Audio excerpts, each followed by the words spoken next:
Todos los oyentes de Radio María, un día más, con la gracia del Señor, proseguimos el comentario del Catecismo de nuestra Madre la Iglesia.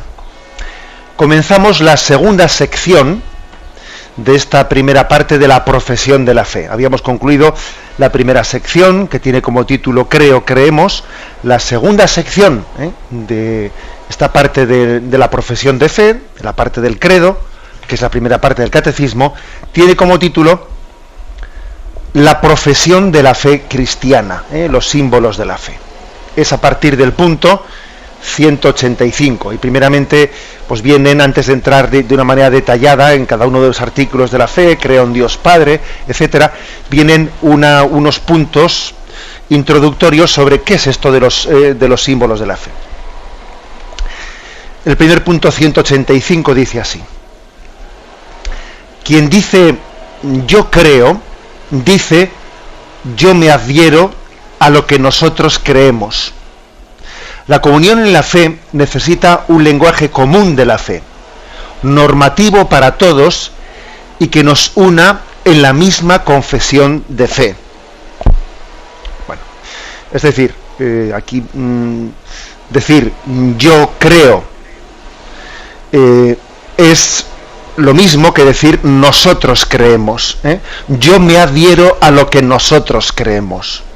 Una precisión que hace el Catecismo que, bueno, podría llamar la atención, y desde el punto de vista, sin duda alguna, de lo que nuestra cultura entiende por la palabra yo creo, seguro que entraría en un cierto conflicto. Nosotros, que tenemos una cultura muy reivindicativa de la propia autonomía del hombre, de su acto, entendida la libertad como un acto individual, que no tenga ningún tipo de coacción por parte de nadie, etcétera, etcétera, ¿no? Entendemos la libertad más que como un instrumento hacia la verdad. La libertad la entendemos como un decidir yo. Hemos hecho un ideal de la libertad en el que, lo menos, en vez de decir que, como dice Jesucristo en el Evangelio, que es la verdad la que nos hace libres, ¿no? Es la verdad la que da razón de ser a la libertad. Bueno, pues no, nuestra cultura dice: a mí no me importa la verdad o la mentira, no me importa el bien o el mal, lo que me importa es ser libre. O sea, aquí lo importante es que sea yo el que elija, no que elija bien o que elija mal.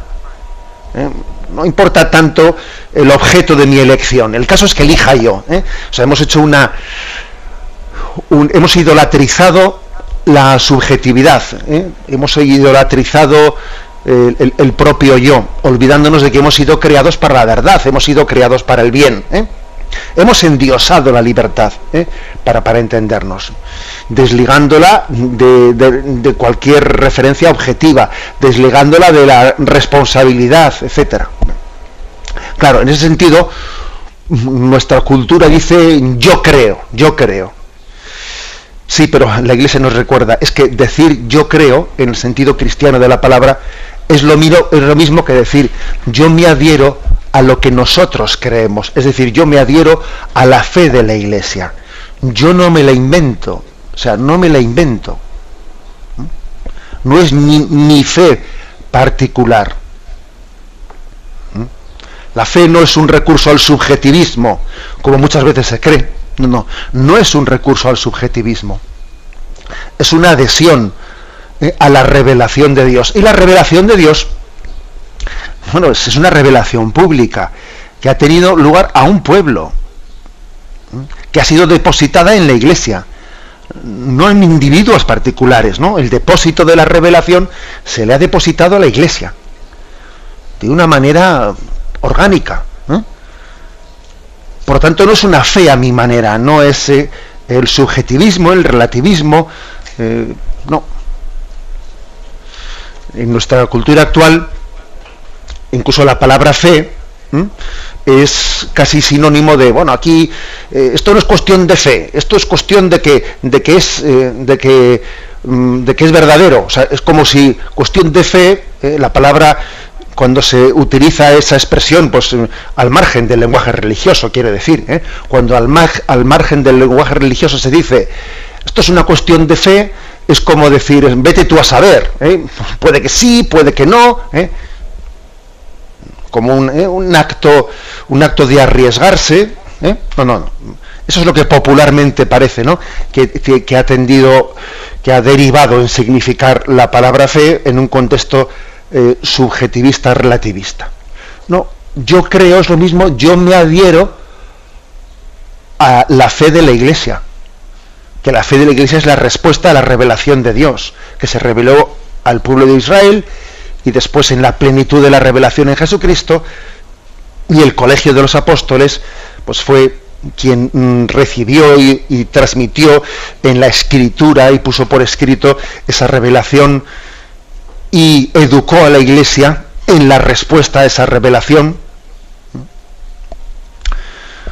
Siempre fijaros que nosotros hemos distinguido entre revelación pública y revelaciones particulares o revelaciones privadas.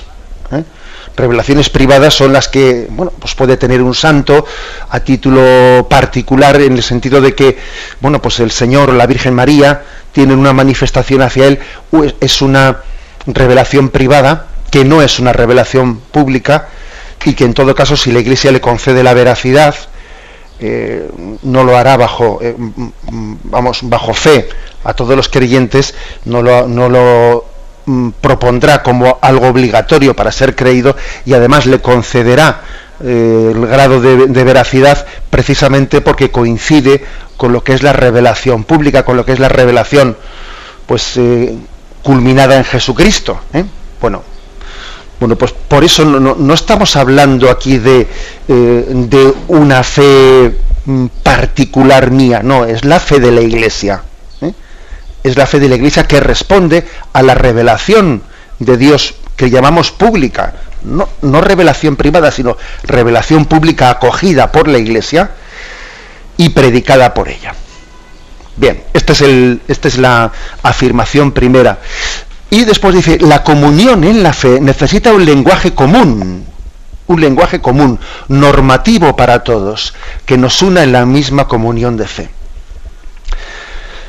Alguno diría, lo de menos es el lenguaje, lo importante es que los sentimientos que tengamos estemos unidos, ¿no? Luego igual no nos pondremos de acuerdo en las palabras de cómo expresamos lo que creemos, pero lo importante es los sentimientos internos de nuestra fe. Perdón, esa distinción no cabe hacerse. Es decir, la fe también necesita un lenguaje común.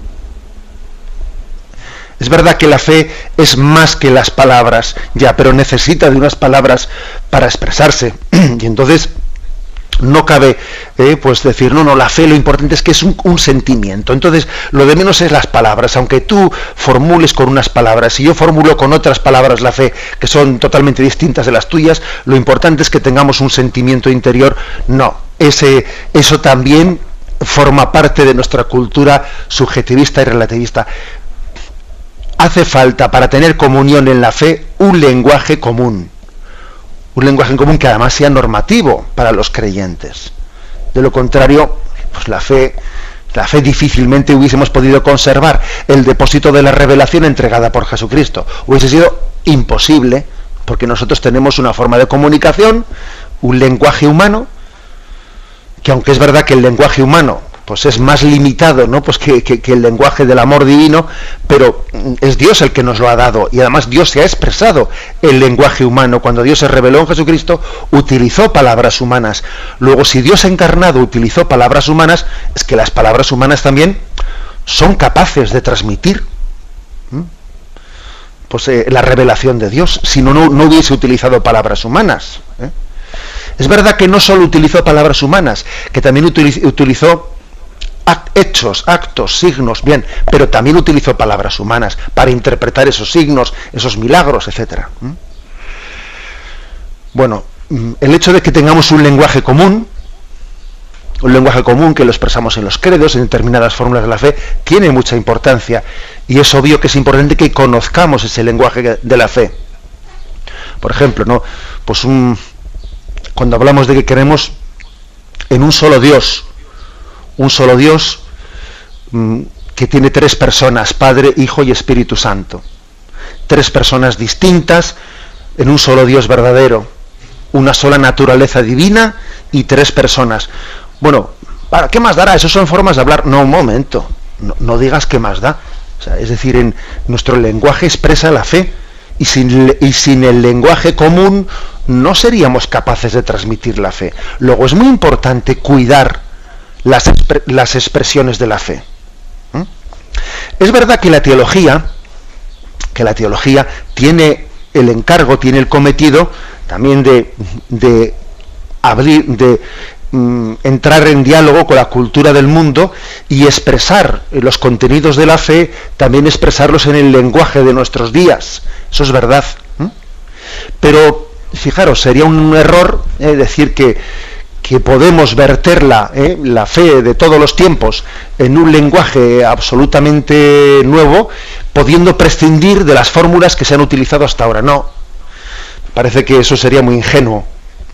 Sería muy ingenuo. Por ejemplo, yo he leído a algunos teólogos de esos que te empiezan a decir, no, es que eso de ese lenguaje, ¿no?, de los primeros siglos, de que Dios es una naturaleza y son tres personas, ese lenguaje de naturaleza y persona, y que Jesucristo es una sola persona, pero tiene dos naturalezas, naturaleza humana y naturaleza divina. Bueno, esos son lenguajes de su tiempo, que los concilios en aquel tiempo pues utilizaron, definieron dogmáticamente, pero hoy en día ya esas expresiones ya no tienen valor, ya no son de nuestros tiempos. Luego hay que prescindir de ellas y hay que buscar otros tipos de... Bueno, vamos a ver, vamos más despacio. Difícilmente se podrá prescindir del lenguaje en el que se ha expresado la fe, y eso no quiere decir que no, el teólogo no puede hacer el esfuerzo de también transmitir la fe en formas de expresión nuevas, que claro que puede hacerlo y debe de intentarlo, pero sin prescindir de la tradición y de las fórmulas de las que tenemos garantía que han servido para expresar el lenguaje de la fe. O sea, que es muy importante el cuidado del lenguaje de la fe. Pues porque a veces uno se reinventa ciertas cosas y dice, ojo, a ver si la palabra que tú te has reinventado viene a significar lo mismo.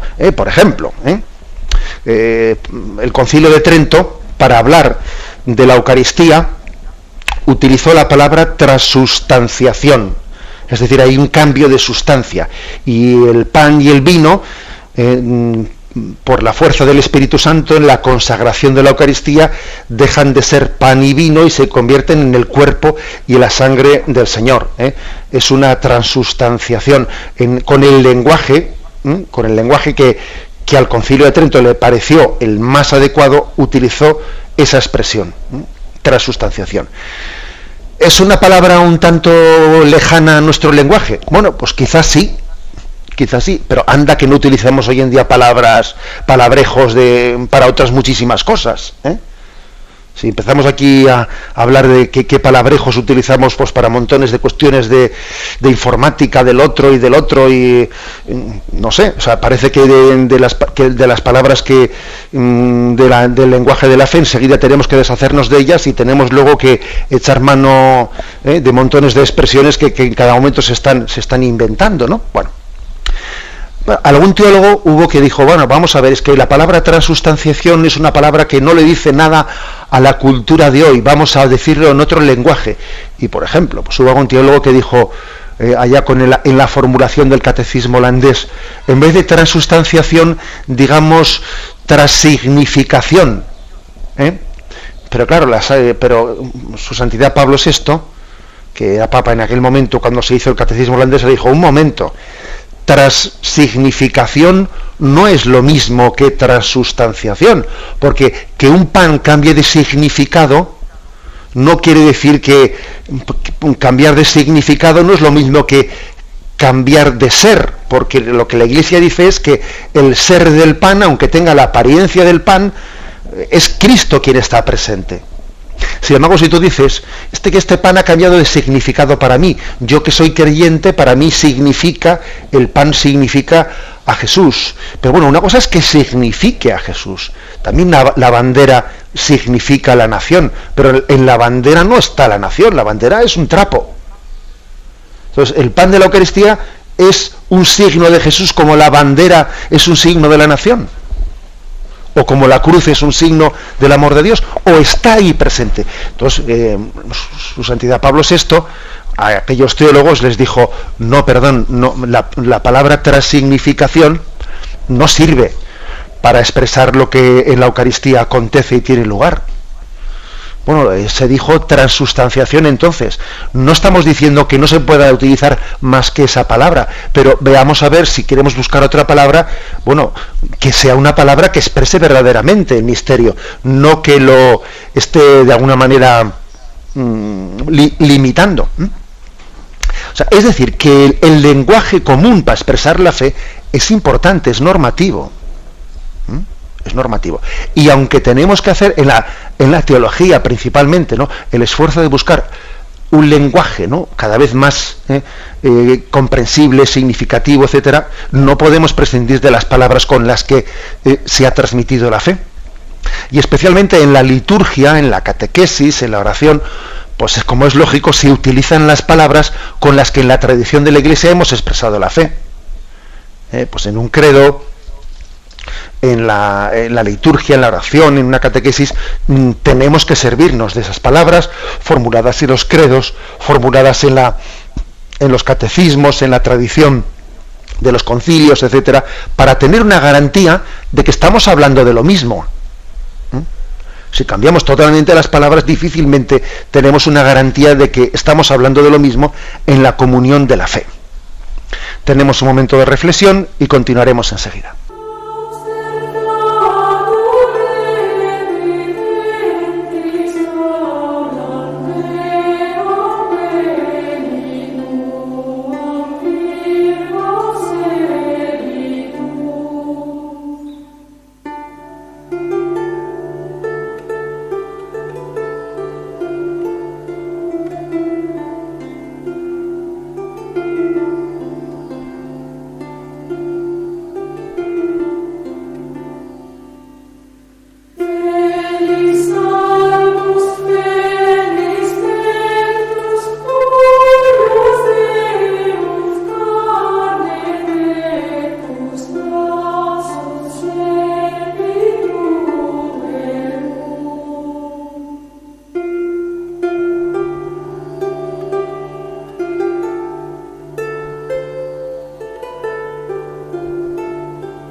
Escuchan el programa Catecismo de la Iglesia Católica con Monseñor José Ignacio Munilla. Pasamos al punto 186, que dice: desde su origen, la Iglesia Apostólica expresó y transmitió su propia fe en fórmulas breves y normativas para todos. Es decir, la Iglesia tuvo conciencia de que tenía que transmitir la fe a las siguientes generaciones y dijo, bueno, vamos a buscar fórmulas breves, que sean normativas. Y antes de lo que nosotros conocemos como la formulación del credo apostólico, creo en Dios, Padre Todopoderoso, etcétera, etcétera, antes que eso, los escrituristas suelen observar que en muchas partes, especialmente de las cartas de San Pablo, también de Hechos de los Apóstoles o de las cartas apostólicas, se insertan expresiones que han sido pensadas como fórmulas de memorización en la transmisión de la fe. Aquí nos ponen dos ejemplos. Uno es el de Romanos 10:9, otro el de 1 Corintios 15:3-5. Romanos 10:9 dice: porque si confiesas con tu boca que Jesús es Señor y crees en tu corazón que Dios le resucitó de entre los muertos, serás salvo. Bueno, esta expresión, los escrituristas enseguida detectan en ella que es como un resumen de la catequesis de aquel momento, ¿no? A ver, si tu boca profesa Jesús es Señor, ¿no? Que toda lengua proclame Jesús es Señor. Bien sabéis que la palabra Señor significa el señorío de Jesús, es decir, su poder, su divinidad. Bien. Si tu boca confiesa Jesús es Señor, toda lengua proclame que Jesús es Señor, y en tu corazón crees que Dios le resucitó de entre los muertos, serás salvo. En tu interior debes de profesar que Cristo vive, que no solo es la historia de un antepasado, no, sino que Él vive, que con Él puedes tener en este momento, puedes y debes de tener una relación personal con Él, porque Él vive, te conoce, te está escuchando, te quiere hablar, quiere tener una amistad personal contigo. En eso debe estar vivo en tu interior. Luego, por una parte, es con tus labios profesar Jesús es Señor, y en tu corazón, que esa palabra que dices con tus labios, que en tu corazón se traduzca en que crees que Él vive. Que no es una historia en aquel tiempo dijo, no, que estás hablando con alguien que te ama, que te escucha, que te mantiene en la vida. Eso es lo que te dará la salvación. Por una parte, la confesión de la fe con los labios, con una fórmula de decir Jesucristo es el Hijo de Dios, Él es el Señor. Y no únicamente una palabra, sino que esa palabra está conectada con tu acto de plena confianza y abandono en Cristo resucitado. Bien, este versículo, por ejemplo, Romanos 10:9, que he explicado ahora brevemente, era una primera fórmula que los apóstoles utilizaban cuando catequizaban, cuando hablaban a las masas. ¿Y qué tenemos que hacer para creer? Creed que Jesús es el Señor, confesadlo, bautizaros, etcétera. O sea, les daban como una breves fórmulas de cómo confesar la fe. Otro texto es el de 1 Corintios, capítulo 15, versículo del 3 al 5. Y dice San Pablo a los corintios: porque os transmití en primer lugar lo que a mi vez recibí, que Cristo murió por nuestros pecados, según las Escrituras, que fue sepultado y que resucitó al tercer día, según las Escrituras, que se apareció a Cefas y luego a los 12. Bueno, es decir, San Pablo dice, oye, yo os transmití lo que a su vez yo recibí.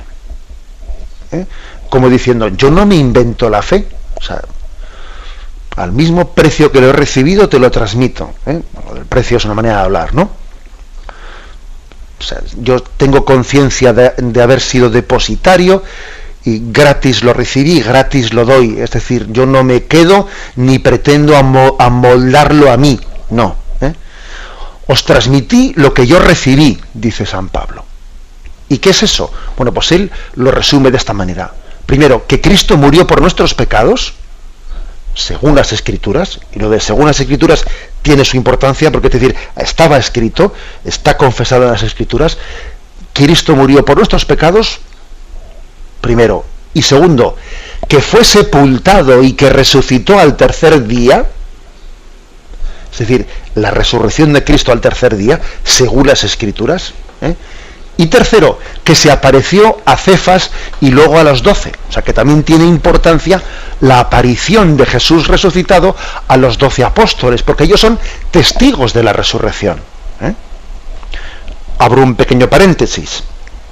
Ojo, que hoy en día existe determinadas formulaciones de fe, de teólogos, etcétera, que le quitan toda importancia a las apariciones de Cristo resucitado, e incluso vienen a decir que eso no es histórico y que eso no es el Cristo histórico y que son interpolaciones posteriores de quienes escribieron los evangelios, y etcétera, etcétera. Un momento, fijaros como San Pablo, que yo creo que sabría un poquito más, ¿no?, que nuestros que algunos teólogos que juegan un poco a reinventar la fe. Bueno, fijaros cómo San Pablo dice, en la formulación de fe, primero, que Cristo murió por nuestros pecados, punto primero, que fue sepultado y resucitó al tercer día, punto segundo, y el punto tercero es que se apareció a Cefas y luego a los 12, es decir, que se apareció al colegio apostólico presidido por Pedro, por Cefas. Y los apóstoles son testigos de la resurrección. Y en virtud de eso son columnas de la Iglesia. Cristo ha querido fundar la Iglesia en las columnas de los apóstoles que son testigos de la resurrección. Como veis, y los escrituristas eso también fácilmente lo ven, se trata de una formulación que se utilizaba cuando todavía incluso no se había llegado a formular el primer credo apostólico, o cuando estaba en formación. Estamos hablando de los primeros años del cristianismo, cuando se estaba transmitiendo incluso oralmente la enseñanza de Jesús, y se empezaban a escribir los primeros evangelios o las primeras partes de los evangelios, porque los evangelios muy posiblemente no fueron escritos todos de un tirón, sino que primero se escribió la pasión y luego etcétera, ¿no? Bueno, en ese contexto, que era la primera iglesia, cuando todavía posiblemente no estaba todavía escrito ese credo apostólico de creo en Dios Padre Todopoderoso, etcétera, etcétera, fijaros con qué fórmulas San Pablo dice, porque yo os transmití lo que yo había recibido, que es, o sea, que esto es la primera, o sea, si esto dice Pablo que él había recibido, pues esto es lo primero que se confesó, después de la muerte, resurrección de Jesús y ascensión a los cielos. Repito, y perdonad por ser pesado, que Cristo murió por nuestros pecados, que resucitó al tercer día, y que se apareció a Cefas y a los apóstoles. Son como las tres afirmaciones del A, B, C de la fe cristiana: muerte, resurrección y manifestación a la primera iglesia. Es el ABC de la fe cristiana. Bien, dicho esto, dice este punto 186 que estamos comentando. Bien, pero enseguida, lógicamente, se va como diciendo, bueno, tenemos que hacer como pequeños resúmenes orgánicos, articulados, ¿no? Pues, por ejemplo, para que a los candidatos al bautismo les demos resúmenes. A ver, porque las cartas de San Pablo son muy amplias, porque los Hechos de los Apóstoles son amplios, porque los Evangelios son amplios. A ver, ¿cómo hacemos un pequeñito resumen en el que formulemos la fe? Así vino a constituirse el credo, buscando resúmenes orgánicos y articulados para los candidatos del bautismo, y para hacer pequeñas, digamos, como fórmulas de cómo predicar, etcétera. Y aquí viene un texto de San Cirilo de Jerusalén, que también estamos hablando, pues, del primerísimo momento de la Iglesia. Dice: esta síntesis de la fe no ha sido hecha según las opiniones humanas, sino que de toda la Escritura ha sido recogido lo que hay en ella de más importante, para dar en su integridad la única enseñanza de la fe. Y como el grano de mostaza contiene en un grano muy pequeño gran número de ramas, de igual modo este resumen de la fe encierra, en pocas palabras, todo el conocimiento de la verdadera piedad contenida en el Antiguo y en el Nuevo Testamento. Es muy hermoso ver cómo San Cirilo de Jerusalén, a la hora de explicar cómo, pues, la Iglesia ha necesitado de fórmulas concretas, ¿no?, para hacer la primer resumen de cuál es nuestra fe, el primer credo, utiliza la expresión del grano de mostaza. Es como si se dijese, oye, en el grano de mostaza, además también Jesús utiliza esa imagen en el Evangelio, ¿no?, para hablar del reino de Dios. El grano de mostaza es una semilla de las más pequeñas, y luego cuando crece se convierte en una planta grande, ¿no? Bueno, pues dice San Cirilo de Jerusalén, así también pasa con las palabras del credo, que son como pequeños granos de mostaza, que dentro del granito están las ramas, están las raíces, están las hojas, está el tronco, porque en el grano es como el feto, es como el embrión. Oye, en el embrión ya está el color del pelo, en el embrión ya está, pues que esto o lo otro, lo que va a ser varón, que va a ser hembra, que va a ser incluso una enfermedad, etcétera, ¿no? Bueno, lo mismo pasa en el grano, en la semilla. Bueno, pues el credo es como una semilla que por la asistencia del Espíritu Santo en el seno de la Iglesia, esa semilla se irá predicando más y más. El credo apostólico que cabe en, no sé, pues en 7, 8 líneas, ¿no? Dice todo lo que este catecismo que estamos aquí explicando, que tiene montones de páginas, ¿no? Pero todo este catecismo está contenido en ese granito, en esa semilla que es el credo apostólico. Si me apuráis más, ese credo apostólico está contenido en ese versículo que he explicado antes, que dice yo, de San Pablo, 1 Corintios 15:3, que dice: yo recibí lo que a su vez me transmitieron, que Cristo murió por nuestros pecados, que resucitó al tercer día y que se manifestó a los apóstoles. Bueno, es decir, que la grandeza de la fe es que puede decirse con muy pocas palabras, o esa semilla se puede extender y se puede explicar con mucha más profusión, pero es lo mismo, esa es la grandeza de la fe. Siguiendo este ejemplo, me atrevería a decir que la iglesia es como un jardinero. La iglesia es como un jardinero que cuida de esa semilla, que dentro de ella tiene el Espíritu Santo y es capaz de expresarse pues en formulaciones a lo largo de los siglos más extensas, más profusas. La iglesia es como el jardinero que cuida esa semilla y cuida de la planta de la fe que va creciendo. Y bueno, y el jardinero tiene que abonar, tiene que podar, porque a veces pueden salir ramas pues indebidamente, etcétera, ¿no? Tiene que abonar, tiene que podar, pero no es el jardinero el que se inventa cómo esa semilla, cómo esa primera planta. Él no tiene la fuerza para que esa planta crezca. Él lo que hace es de jardinero. Es el Espíritu Santo el que hace que la fe se vaya extendiendo, se vaya expresando con mayor profundidad, con la ayuda del jardinero, que es el que acompaña el crecimiento de la fe.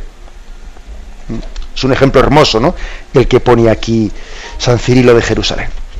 Tenemos un momento de reflexión y continuamos en esta edición del Catecismo, pasando al punto 187, que dice: se llama a estas síntesis de la fe profesiones de fe, porque resumen la fe que profesan los cristianos.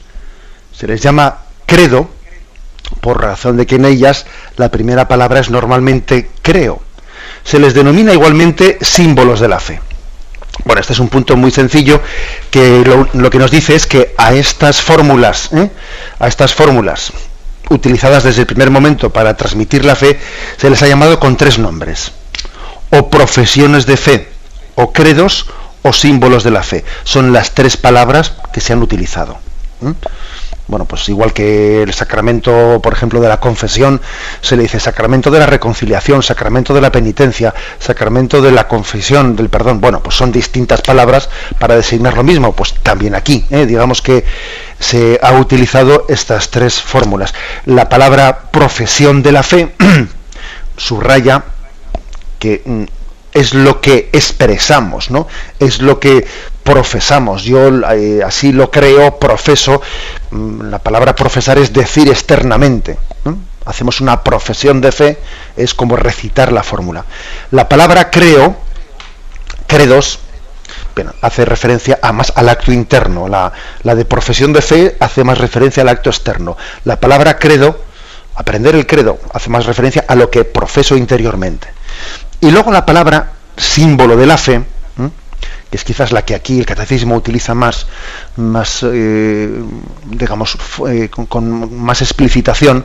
Símbolo de la fe es la que vamos a explicar. ¿Qué significa símbolo de la fe? Lo explica el punto siguiente, el punto 188, que vais a ver que tiene su miga, esto de llamarle también a los credos como símbolos de la fe. El punto 188 dice: la palabra griega símbolon significa la mitad de un objeto partido. Por ejemplo, un sello, que se presentaba como una señal para darse a conocer. Las partes rotas se ponían juntas para verificar la identidad del portador. El símbolo de la fe es, pues, un signo de identificación y de comunión entre los creyentes. Luego seguimos leyendo. O sea, la palabra símbolon en griego, sabéis que el Nuevo Testamento está en griego, tiene dos significados. Y uno primero es este. ¿Qué ocurre? Que nosotros hoy en día la palabra símbolo o simbólico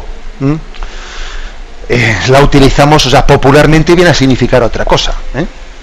Esto es simbólico, esto no es, no te lo tomes al pie de la letra, esto es simbólico.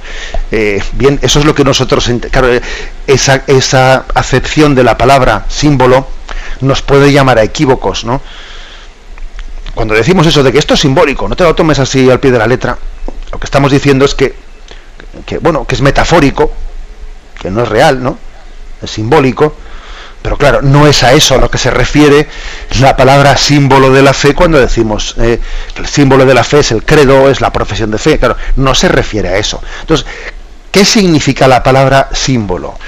Bueno, dos cosas. La primera, esto que hemos dicho, significaba un objeto partido, que muchas veces generalmente era un sello, el sello que uno tiene en el anillo.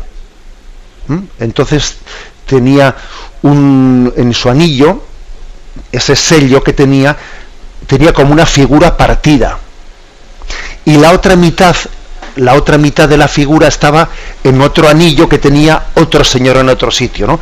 De manera que cuando esos dos sellos se juntasen, encajaban perfectamente como dos piezas de un puzzle y conformaban una misma imagen, ¿no? Y era como una especie de señal que dice, bueno, cuando te encuentres, vete a tal sitio, y en tal sitio te encontrarás en la plaza con un hombre. Entonces juntas tu sello con el suyo y dices, esta es la persona a la que se me ha enviado, porque veo que conjuga perfectamente mi sello con el suyo. Eso significaba símbolon. Eso significaba símbolon.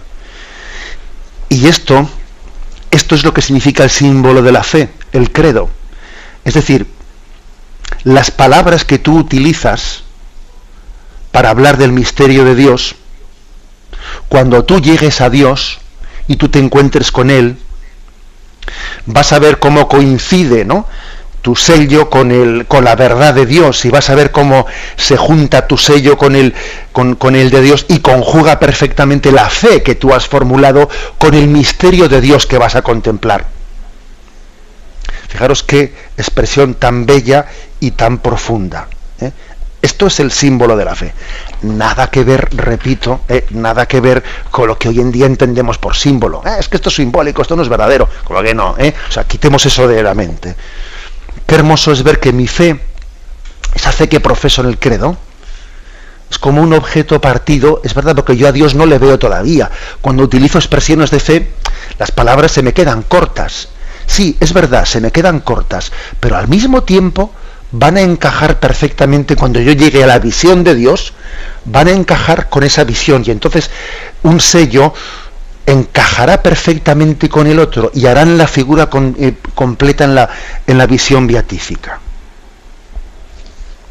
Dice aquí el catecismo: las dos partes rotas se juntan para verificar la identidad del portador. El símbolo de la fe es, pues, un signo de identificación y de comunión entre los creyentes. O sea, yo también junto mi sello con, por ejemplo, con un creyente de la China, ¿no? Y fíjate que culturalmente qué distintos somos, ¿no? Pero mi fe es perfectamente encajable con la suya, ¿no? Mi sello se encaja con el suyo, o con un africano, y eso es impresionante. También esa especie de complementación se refiere a mi fe con el misterio de Dios, o también entre los creyentes, ¿no?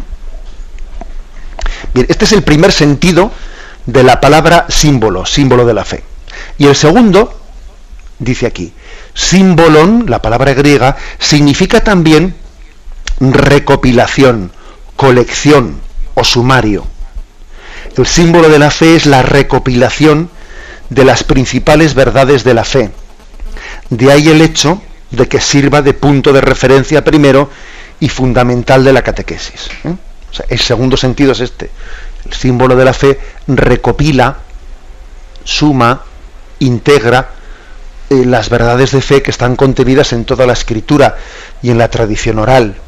O sea, el símbolo de la fe de la Iglesia, es lo que decía San Pablo: yo he recibido una fe que a su vez os transmito. O sea, yo no me atrevo a inventarla, yo no me atrevo a podarla, yo no me atrevo, no, o sea, es decir, como es algo sagrado, como es algo que me supera, me siento con el deber moral de transmitirla en fidelidad. Luego, el símbolo es también, como dice aquí, recopilación, colección, sumario, la suma de todas las verdades de fe, y no una selección según mi criterio, no una selección según lo que me parece que va a estar mejor acogido, etcétera. Me habéis oído en este programa más de una vez que hay dos maneras de leer la Sagrada Escritura. Una es leerla quedándose, seleccionando los textos que me resultan más atrayentes, que me resultan más significativos, y entonces esa es una manera de leo la Escritura y me quedo en los textos que me dicen más. Bueno, está bien, pero eso, como te puedes imaginar, tiene algo de incompleto, porque hay otra manera de leer la Escritura, que es leerla y fijarme también en los textos que no me dicen tanto, o incluso me chirrían un poco, porque son también palabras de Dios, igual que los otros, y entonces me voy a quedar y me voy a detener especialmente en los textos que me resultan menos significativos, porque el hecho de que no me sienta tan atraído por ellos denota que yo tengo una carencia hacia eso que Dios me está expresando en esa palabra de Dios. Luego yo no voy a quitar esto, sino lo voy a sumar, ¿no? Por eso también el símbolo de la fe es suma, es recopilación, y no es selección, de lo que, una fe a la carta. Esto sí, esto no, esto me viene bien, esto no. Oiga, esto no es una fe a la carta. La fe símbolo es la recopilación, la suma, el sumario resumido pero ojo, cuando digo resumido no es, digamos, ideológicamente cribado, no, sino es el depósito entero de la fe, ¿no? el que se nos transmite. Bueno, pues hay aquí también este doble sentido, y entonces, digamos, lo que el catecismo nos dice es que 3 han sido las palabras con las que se ha formulado en la tradición de la Iglesia estas recopilaciones. Una es las profesiones de fe, otra es los credos, otra es los símbolos de la fe, pero las 3 palabras dicen lo mismo.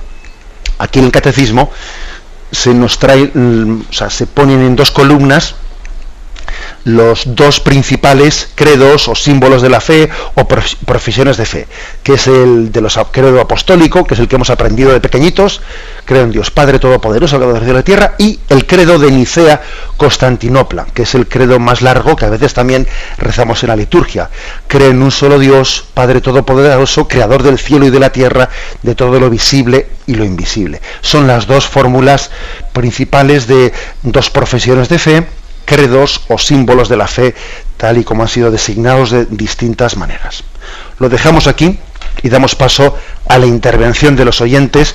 Podéis llamar para formular vuestras preguntas al teléfono 917-107-700. 917-107. El programa Catecismo de la Iglesia Católica, con Monseñor José Ignacio Munilla. Sí, buenos días, ¿con quién hablamos? Buenos días, don José Ignacio. Adelante. Llamo desde Guipúzcoa. Muy bien. Verá, usted haya dicho cosas muy serias, siempre las dice, pero hoy más que nunca.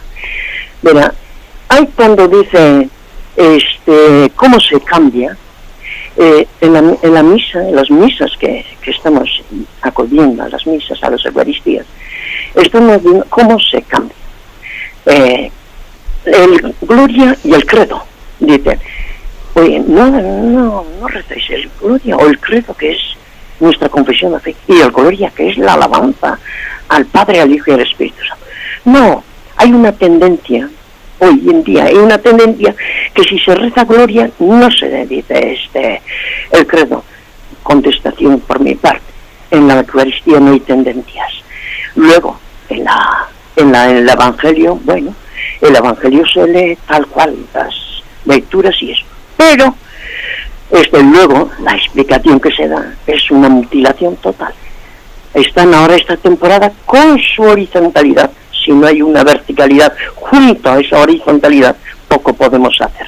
Y luego, decir, el creer a Dios, bueno, casi ni se le nombra, se dice, Dios es amor y aquel no puede condenarnos.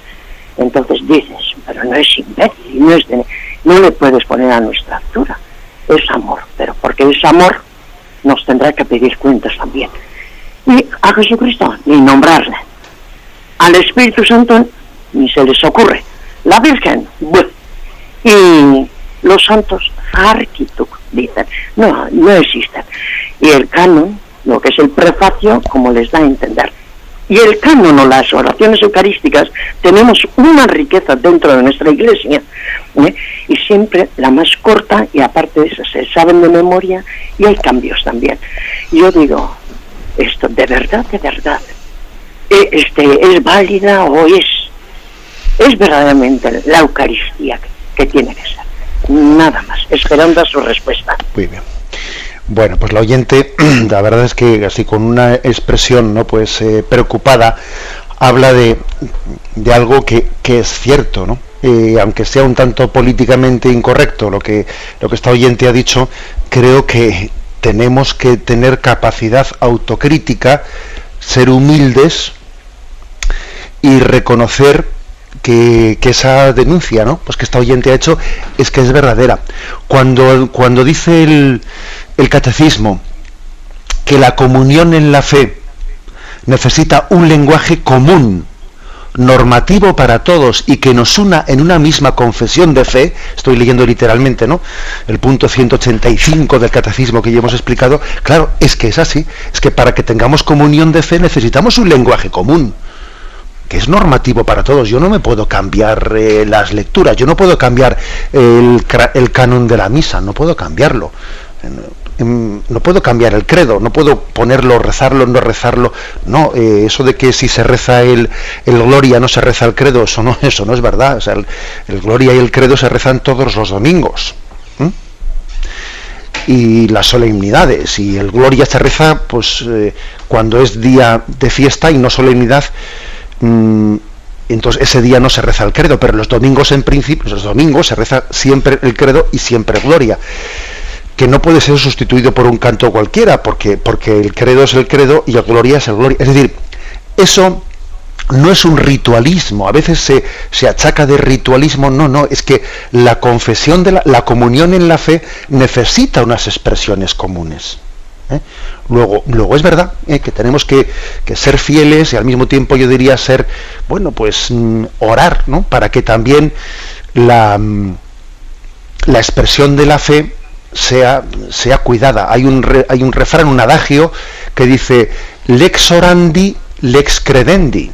Es decir, eso que oramos, que profesamos, es lo que creemos. Si yo voy cambiando la forma de mi expresión, es que voy cambiando la forma del credo, o sea, de lo que yo creo interiormente. Lex orandi, lex credendi. Por eso la Iglesia pone una norma en la expresión, para que también eso custodie la comunión en la fe. Damos paso a un siguiente oyente. Buenos días. Hola, buenos días. Sí. Soy de Tenerife. Adelante. Mire, es que el otro día en casa de mi madre le habían dado, mi madre es mayor y está enferma, y tenía una cosa que le dieron, que ponía, a ver si es verdad todo esto, dice, oración maravillosa que salva miles y miles de almas. Y es una promesa que hizo Cristo, el mensaje del Señor a los siervos del Divino Amor en el año 1976, que dice, si me pedís salvar un alma por cada latido de vuestro corazón, os los concedo a quien me lo pida. Bien. Y pone con licencia eclesiástica. De acuerdo. Vamos a ver, la verdad es que desconozco esas revelaciones particulares del Divino Amor que dice usted. El hecho de que diga con licencia eclesiástica quiere decir pues que pues algún obispo ha dado su visto bueno, en el sentido de que no obsta esas revelaciones particulares, no obstan nada contrario a la fe de la Iglesia, pero eso no quiere decir que el obispo haya garantizado que esas revelaciones particulares sean ciertas. ¿Me explico? Con licencia eclesiástica quiere decir eso, es decir, el obispo ha leído esas revelaciones particulares y ha dicho, bueno, pues aquí no hay nada contrario a la fe de la Iglesia. Como no hay nada contrario, si usted quiere, si usted le atrae, siente la atracción de rezar esta devoción de esta manera particular, con esta oración particular, etcétera, adelante, puede usted hacerlo. Pero es verdad que es bueno distinguir la devoción particular de la fe de la Iglesia, es decir, que no es que la fe se reinvente por esas revelaciones de 1976. Entiéndame usted que el que hubiese rezado en el año anterior, en 1975, mire usted, no es que él tuvo la mala suerte de no conocer la fórmula mágica y milagrosa que fue revelada en el año siguiente. ¿Me explico? O sea que puede servir la fórmula, pero sin hacer de ella un medio al que todo el mundo tiene que servirse de él, sino es una devoción privada, una devoción particular, pero que no es contraria a la fe de la Iglesia y que en ese sentido tiene la licencia eclesiástica por parte de algún obispo. Adelante, demos paso al siguiente oyente. Buenos días. Buenos días, monseñor. Sí, adelante. Soy Daniel, llamo desde Salamanca y le quería comentar dos cosas. Por una parte, de las palabras que decía hoy, por ejemplo, de la transubstanciación, yo creo que son la misma palabra, ya no solo la fe, que es inmutable, pero la palabra yo creo que es tan actual como siempre, porque son palabras que, bueno, se recurre al latín y al griego, y eso, claro, lo tiene que hacer gente estudiosos, pero es la fe de todo el pueblo, y teniendo, asistido por el Espíritu Santo, y teniendo esa palabra, se explica, y yo creo que todas las generaciones la pueden entender igual, y no hay necesidad de buscar otros conceptos. Y luego, también, le quería comentar, porque como el catecismo cuando se aprobó, ustedes lo revisaron, todos los obispos, ¿no? Bueno, usted entonces todavía no era, pero los del mundo. Sí.